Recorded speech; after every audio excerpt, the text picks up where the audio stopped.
అబ్బా ఏ మాట కామాట త్యాగజీవులంటే తెలంగాణ మందుబాబు లేని వల్ల దసరా పండుగ నాడే గాంధీ జయంతి వస్తుందన్న సంగతి ఎరికైన మన మందుబాబులు ఎంత ముందు చూపు చూపించారో చెప్పుకున్నాం కదా మొన్ననే.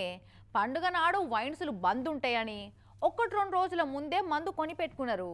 అయితే అట్లా కూడా ఆబ్కారీ శాఖ వాళ్ళ ఆదాయానికి లోటు రావద్దని ఆల్ టైమ్ రికార్డ్ లెవెల్లో మందు కొన్నారట. చూడుర్రి మొత్తం ఎన్ని కోట్లు ఖర్చు పెట్టిర్రో.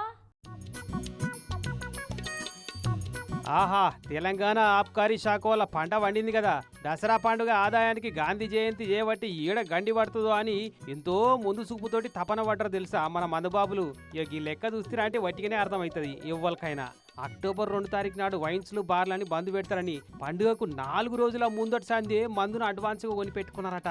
మామూలుగా రోజుకు 70 కోట్ల అమ్మకాలు, వీకెండ్ అయితే 80 కోట్ల దాకా అమ్మకాలు జరుగుతుంటాయట.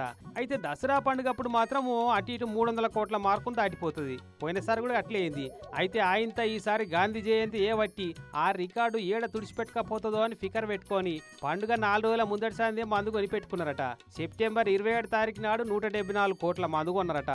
ఈ 28 నాడు 117 కోట్ల మందు, 29 నాడు 186 కోట్ల మందు, ఇక సెప్టెంబర్ 30 నాడు అయితే ఏకంగా 313 కోట్ల మందు కొన్నారట. ఈ అక్టోబర్ 1 నాడేమో రోజు లెక్క 86 కోట్ల రూపాయల మందే కొన్నారట.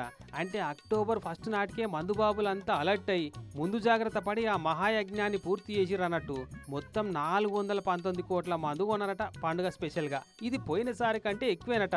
2024 సెప్టెంబర్లా అంటే పోయిన ఏడాది సెప్టెంబర్లా 2838 కోట్ల రూపాయల మంది అమ్మితే ఈ తాప 3046 కోట్ల మందు అమ్మకం జరిగిందట.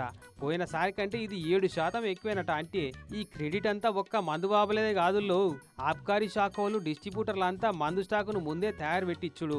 వైన్ షాపులోళ్ళు కూడా గాంధీ జయంతి నాడు షాపులన్నీ బంద్ ఉంటాయి మరి అని చెప్పి ముంగట ఫ్లెక్సీలు పెట్టి అలర్ట్ చేసుడుతోటి ఇంత గొప్ప కార్యం సాకారం అయిందట. మొత్తానికి అనుకుంటే కానిది ఏమున్నది అని చూపెట్టిరు మన మందుబాబులంతా. ఇంతటి త్యాగదనులకు కనీసం వచ్చే దసరా పండుగ కన్నా డిస్కౌంట్ ఆఫర్లో, లక్కీ డ్రాలో, గిఫ్టులో ఏమన్నా ఇచ్చి ఎంకరేజ్మెంట్ ఇస్తే ఇండు వాకిళ్ళు అమ్మైనా సరే సర్కారు ఖజానాకు సంపూర్ణ మద్దతును అందిస్తారు కావచ్చు.